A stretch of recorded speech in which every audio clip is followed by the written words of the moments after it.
प्रधानमंत्री जी ने कल ही कहा कि जी हम दो ही मुद्दों पे बात कर सकते हैं, एक तो टेररिज्म, दूसरा पीओके कि पीओके हमने कैसे वापस लेना है। कहना ठीक है, हमने पार्लियामेंट में भी रेजोल्यूशन पास किया कि पाकिस्तान से हमने पीओके वापस लेना है। लेकिन आप सोचिए ना, खुद ही सोच के देखिए कि क्या ये संभव है? ना कोई टर्म्स, ना कोई कंडीशंस, कुछ भी नहीं। न तो पाकिस्तान ने कहा जी आप सिंधु वाटर ट्रीटी को बहाल करो फिर से, और न कहा ट्रेड बहाल करो, न हमने कहा कि जी आप हमें एयर स्पेस खोलो हमारे सिविलियन एयरक्राफ्ट के लिए भी, कुछ भी नहीं, सीधे समझौता हो गया। अगर कन्वेंशनल वॉर में जाएंगे और पाकिस्तान ऑब्वियसली 8 से 10 दिन 12 दिन इससे ज़्यादा पाकिस्तान नहीं टिकेगा हमारी सेना के सामने कन्वेंशनल, तो क्या पाकिस्तान अपने देश को टुकड़े होने देगा या पीओके को जाने देगा भारत के? अभी उस अध्यक्ष ने कहा, पाकिस्तानी सेना के अध्यक्ष ने कहा कि कश्मीर हमारा जुगुलर वेन है। जुगुलर वेन मतलब क्या? कि कश्मीर है तो हम हैं, नहीं तो हमारा अस्तित्व नहीं है। लेकिन आपके 10-20 करोड़ लोग अगर मारे जाते हैं उस लड़ाई, उस न्यूक्लियर, तो क्या उसके आप तैयार हैं? क्या पीओके इतना महत्वपूर्ण हमारे लिए है कि हम अपनी 10-20 करोड़ लोगों की जान से समझौता कर लें? है इतना? नहीं है। तो क्या समाधान है फिर?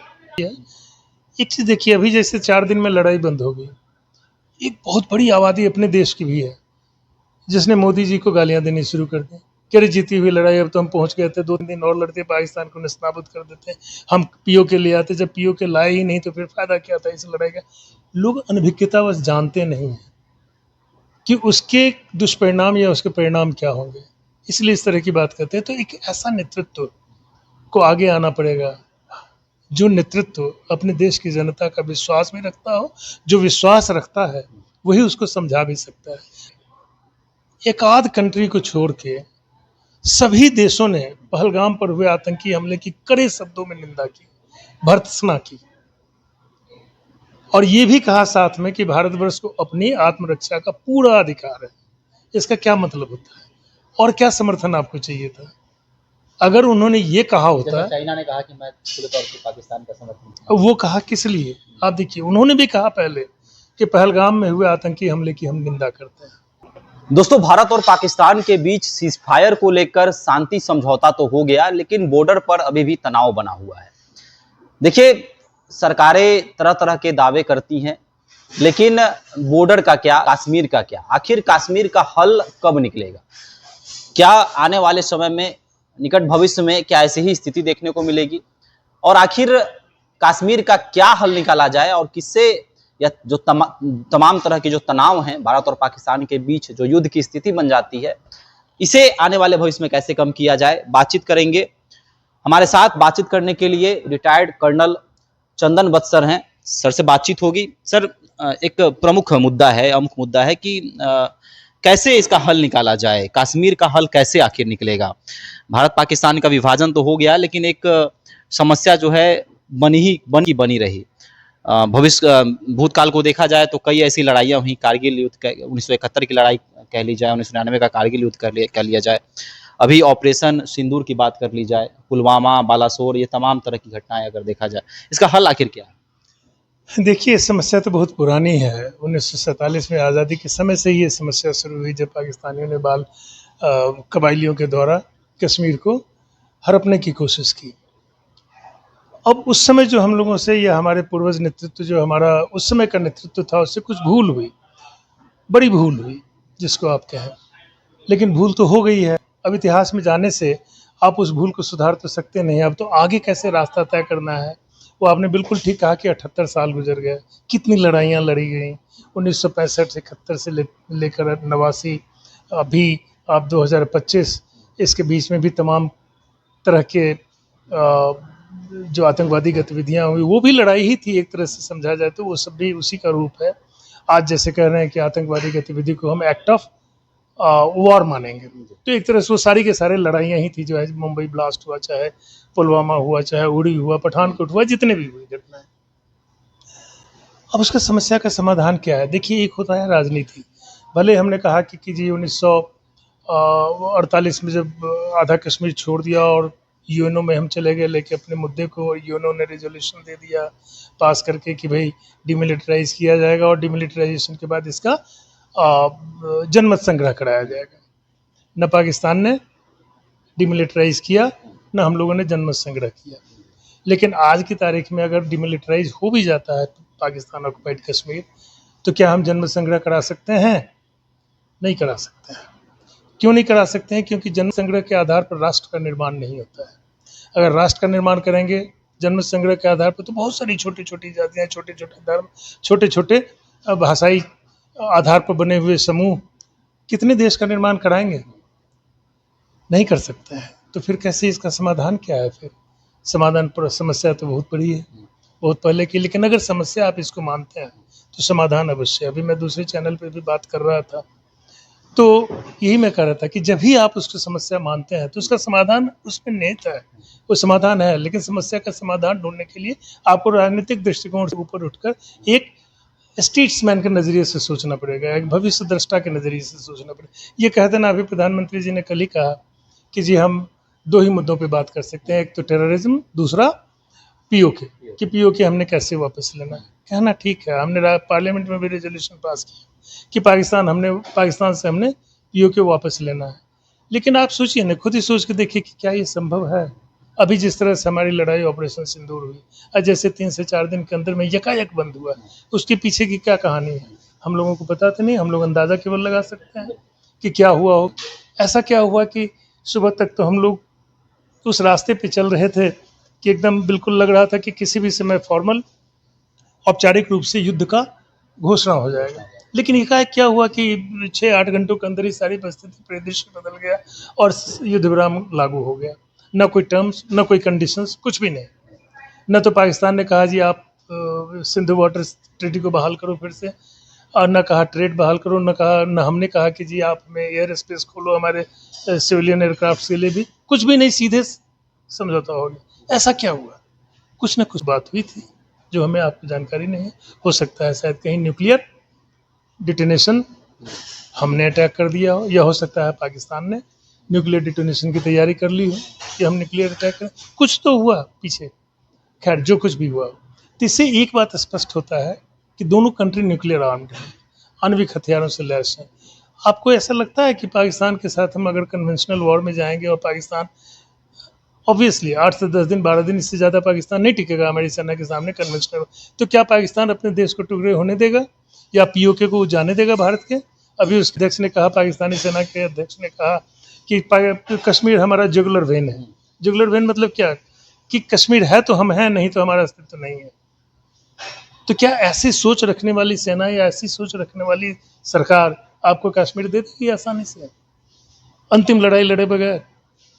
तो उस अंतिम लड़ाई के लिए जो कॉस्ट आएगा, क्या हम लोग उसको बियर करने के लिए तैयार? मान लीजिए 2 बम दिल्ली के ऊपर गिरा दिया है, अमृतसर के ऊपर गया, आप कहेंगे जी हम भी गिरा देंगे। ठीक है, आप गिरा देंगे, आप उसका नामो निशान मिटा देंगे, लेकिन आपके 10-20 करोड़ लोग अगर मारे जाते हैं उस लड़ाई, उस न्यूक्लियर, तो क्या उसके आप तैयार हैं? क्या पीओके इतना महत्वपूर्ण हमारे लिए है कि हम अपनी 10-20 करोड़ लोगों की जान से समझौता कर लें? है इतना? नहीं है।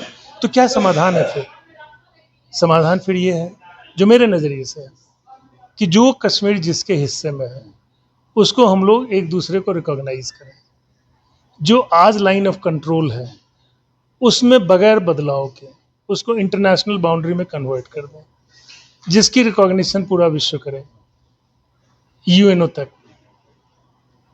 तीसरा, दोनों कश्मीर अगर केवल इतने ही पे छोड़ देंगे तो फिर पाकिस्तान भी कहेगा कि मुझे क्या मिला, हिंदुस्तान कहेगा हमें क्या मिला, कश्मीरी कहेंगे मुझे क्या मिला, everybody will be a loser. So सबके लिए विन विन सिचुएशन क्या है कि इंटरनेशनल बाउंड्री बनाए, अनमैन्ड बनाए, डिमिलिटराइज्ड बनाए, वहाँ पे इंटरनेशनल बाउंड्री जैसे हमारा और नेपाल का है, हमारा या भूटान का है, जहाँ जाने के लिए हमको पासपोर्ट या वीज़ा की ज़रूरत नहीं पड़ती, जहाँ हमारी सेनाएं नहीं है, उस तरह का वहाँ कश्मीर का बॉर्डर बना है, जिसमें कश्मीर इस पार के कश्मीर उस पार जा सकें फ्रीली, एक ही देश समझ के, उस पार के कश्मीरी इस पार आ सकें फ्रीली, एक ही देश समझ के।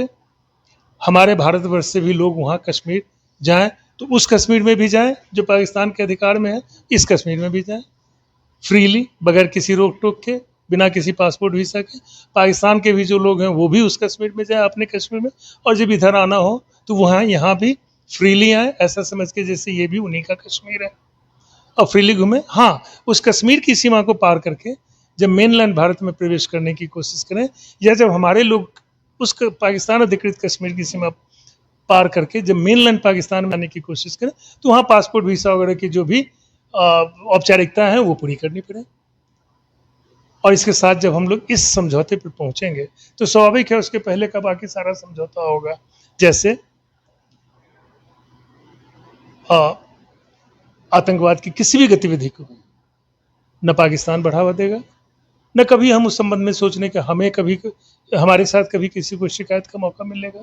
एक दूसरे को अस्थिर करने की कोशिश ना हम करेंगे ना वो करेंगे। इसके अलावा मेरे नज़रिए से तो और कोई समझौता नहीं है जो कि इसका हो सकता है, कोई समाधान इसका नहीं हो सकता है। हाँ, इसका एक और समाधान है कि हम इंतज़ार करते रहें इटर्निटी तक, अनंत काल तक, कि कब भारत क्षेत्रीय आधार पर या भाषाई आधार पर या राष्ट्रीय आधार पर टूट जाए और इतना कमज़ोर हो जाए कि कश्मीर पाकिस्तान हमसे छीन ले, या हम पाकिस्तान के उस स्थिति में पहुंचने का इंतजार करें कि कब बलूचिस्तान निकल जाए, कब खैबर पख्तूनख्वा निकल जाए, कब सिंध निकल जाए, और फिर वो इतना कमज़ोर पड़ जाए कि हम जब भी मर्जी करें किसी भी उनके हिस्से को अपने में मिलाने का हम मिला लें।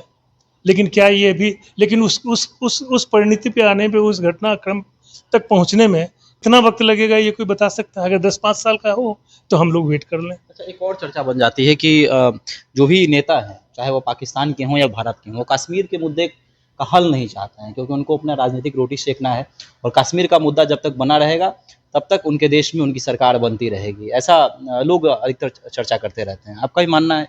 नहीं, हम थोड़ा सा इससे अलग हट के सोचते हैं। कुछ हद तक तो आप कह रहे हैं वो सही भी है। एक चीज़ देखिए, अभी जैसे 4 दिन में लड़ाई बंद हो गई, एक बहुत बड़ी आबादी अपने देश की भी है जिसने मोदी जी को गालियां देनी शुरू कर दी कि अरे जीती हुई लड़ाई, अब तो हम पहुंच गए थे, 2 दिन और लड़ते पाकिस्तान को नेस्तनाबूद कर देते, हम पीओके ले आते, जब पीओके लाए ही नहीं तो फिर फायदा क्या था इस लड़ाई का।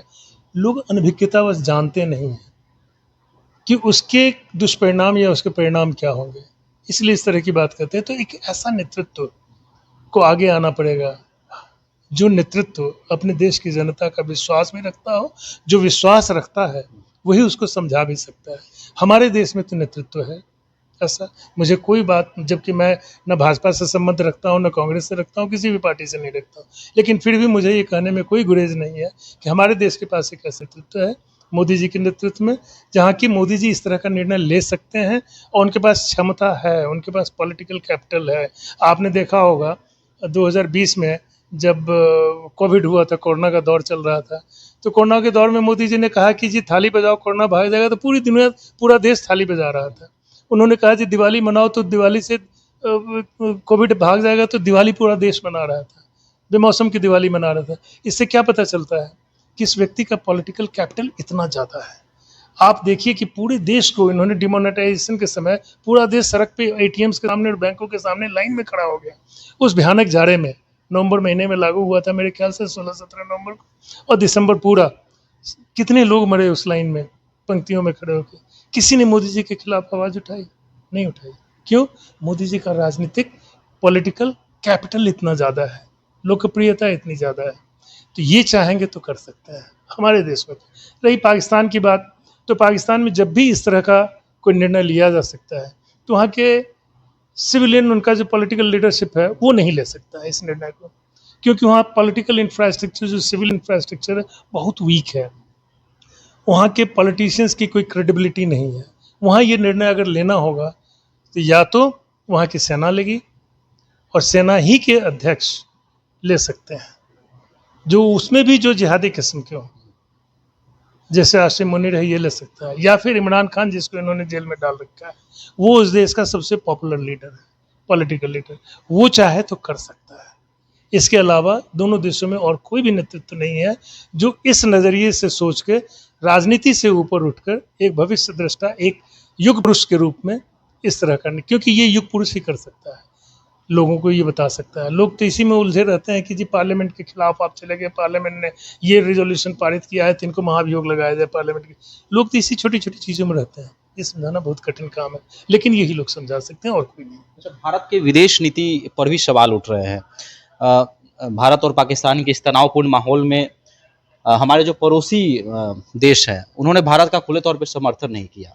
नेपाल की बात कर ली जाए, भूटान की, या फिर श्रीलंका की बात कर ली जाए, भारत हमेशा से सहयोग करते आया है, लेकिन खुले तौर पर इन दिनों देशों ने जो है, भारत के पड़ोसी देशों ने समर्थन करते हुए ये नजर नहीं आया भारत के। तो क्या विदेश नीति मोदी जी की फेल्योर माना जाए? देखिए, ये हम लोग फिर थोड़ा शॉर्ट साइटेड सोच रहे हैं। दुनिया के एक आध कंट्री को छोड़ के सभी देशों ने पहलगाम पर हुए आतंकी हमले की कड़े शब्दों में निंदा की, भर्त्सना की, और ये भी कहा साथ में कि भारतवर्ष को अपनी आत्मरक्षा का पूरा अधिकार है। इसका क्या मतलब होता है और क्या समर्थन आपको चाहिए था? अगर उन्होंने ये कहा होता, चाइना ने कहा कि मैं खुले तौर पर पाकिस्तान का समर्थन, वो कहा किस लिए? आप देखिए, उन्होंने भी कहा पहले कि पहलगाम में हुए आतंकी हमले की हम निंदा करते हैं, लेकिन उनका कहना ये है, दूसरे नजरिए से उनका वो थोड़ा सा ट्विस्ट देते हैं, कहते हैं कि जी ये इनका होम ग्रोन टेरर अटैक था, कि इनके अपने ही कश्मीरी लोगों ने स्ट्राइक किया था, न कि पाकिस्तान स्पॉन्सर टेरर था वो इस नजर। लेकिन आतंकी हमले की निंदा वो भी करते हैं कि ये ठीक नहीं है, ये मानवता के खिलाफ अपराध है। बाकी सभी देश, इंग्लैंड से लेकर अमेरिका होते हुए, रसिया होते हुए, इवन पुतिन, हर किसी कंट्री के स्टेटमेंट को अगर देखिए तो पहलगाम हमले की उन्होंने तीखे शब्दों में निंदा की, भर्त्सना की, और साथ में ये भी जोड़ा कि India has a right to defend itself, आत्मरक्षा का। तो आत्मरक्षा किसके खिलाफ? तो उन्होंने बोला तो सही, अब बाकी आपको और क्या समर्थन चाहिए था? आपको क्या उनसे, उनकी सेनाएं चाहिए थी अपनी इसमें? पाकिस्तान, नेपाल ने भी कहा इस बात को, श्रीलंका ने भी कहा कि हम इसकी भर्त्सना करते हैं। तो भर्त्सना मतलब क्या? कि अगर पाकिस्तान ने किया है तो पाकिस्तान की ही तो भर्त्सना कर रहे हैं, और किसकी कर रहे हैं? तो ये कहना कि भारत के पक्ष में कोई नहीं खड़ा हुआ, ये थोड़ा सा हमको लगता है कि सच्चाई से परे है। उनके साथ में अगर तुर्की खड़ा हुआ तो तुर्की के अपने इशूज हैं, इस्लामिक राष्ट्र है, उसको इस्लामिक राष्ट्र का मुखिया बनने की चिंता है कि हमें लोग फिर से कैलिफ के ज़माने में जब खलीफा हुआ करते थे कमाल अतातुर्क के पहले, कि हमारी उस तरह की इज्जत फिर से बहाल हो, ऑटोमन एम्पायर वाली।